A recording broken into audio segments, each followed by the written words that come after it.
After Scotland's recent historic win over England in the Kolkata Cup, Argentina's first ever win over the All Blacks, and Uruguay's first ever World Cup win, it left me with a very important question.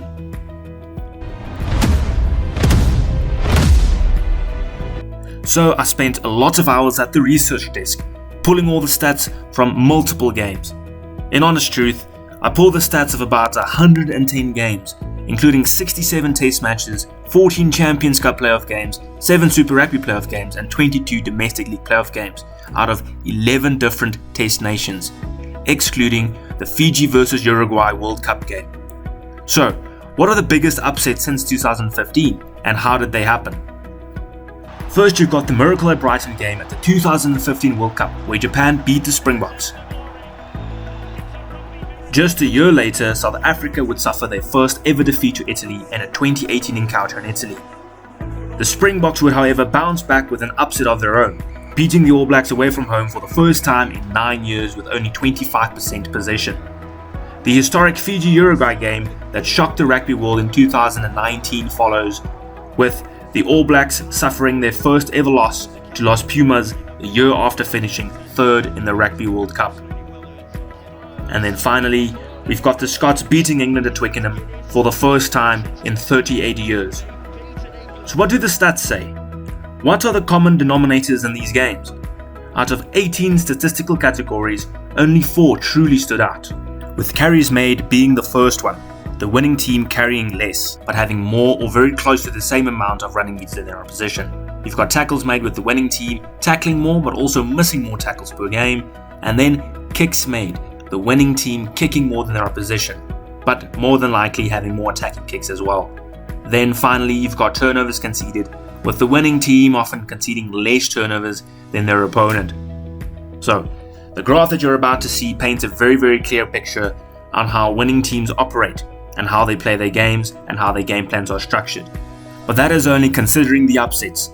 Do these stats actually translate to wins in other games analysed? The short answer is yes, with 76.5% of winning teams kicking more, 76% conceding less turnovers, 60.5% of winning teams tackling more, and 59% of teams that won carried the ball less.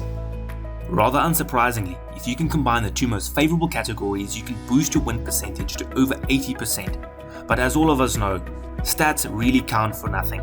But do these stats actually translate to trophy wins? Let's look at rugby's latest premier competition, the 2019 Rugby World Cup hosted by Japan and South Africa's road to victory. Their quarter-final against Japan yielded more kicks and less turnovers than their opposition. That was repeated in the semi-final kicking shootout against Wales, which they narrowly won, and once again in the penultimate game against England in the final. Out of all the qualified teams in the World Cup, South Africa kicked the most and conceded the third least turnovers in the competition. Interestingly enough, the top 4 teams in this competition also finished in the top 4 for turnovers conceded per game.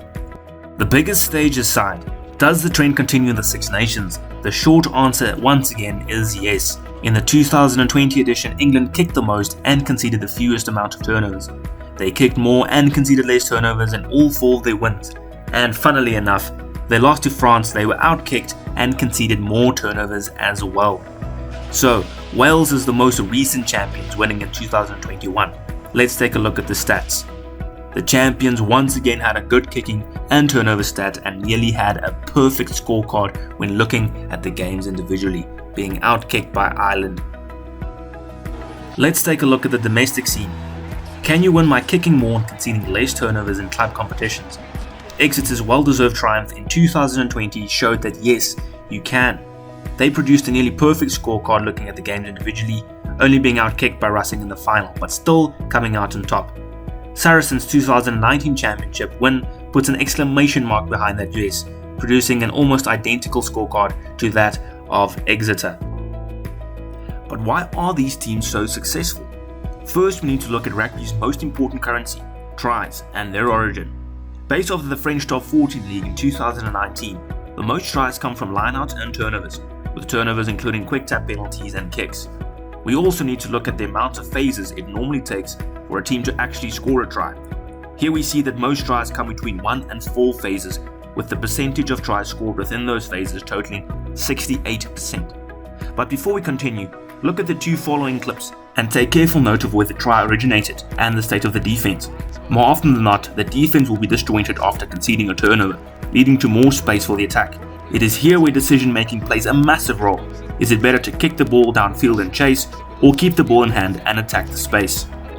In this clip we can see Wasps making use of both options, kicking into space as well as using their players to attack the space in front of them, leading to a try underneath the posts.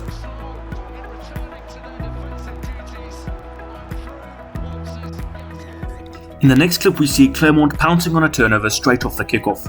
Look at the two players at the very top of your screen, ready to chase a kick after seeing the space in behind. Munster, however, closes down the first receiver really well, forcing Clermont to play the blind.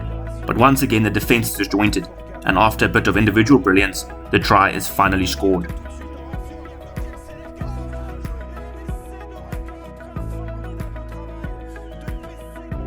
So after seeing the stats and the last two clips, here are my thoughts. It doesn't make sense to keep hold of the ball in a neutral or disadvantaged area of the pitch. The risk of a mistake, which leads to a turnover and then to a try, is just way too high. It's much more beneficial to place pressure upon the opposition by kicking the ball into their half, increasing the chance of them making a mistake, which ultimately leads to a try scoring opportunity. If no mistake occurs, the team will be more than likely to try exit their half or 22-meter area by kicking, which in turn provides a line out, which more often than not occurs somewhere within the opposition half, depending on the quality of kick, which can be lowered by applying pressure. Now, after knowing where tries come from, this is a great situation to be in. In closing, I'd like to remind you that these stats were taken from games of the highest quality, international test matches as well as top domestic playoff games. In these games, the defense will always be of a high caliber, able to pounce on any weakness the attack offers. I believe rugby can be played in a variety of ways, but one thing holds true. If you turn the ball over a lot, winning becomes close to impossible. Thanks for watching and see you in the next one.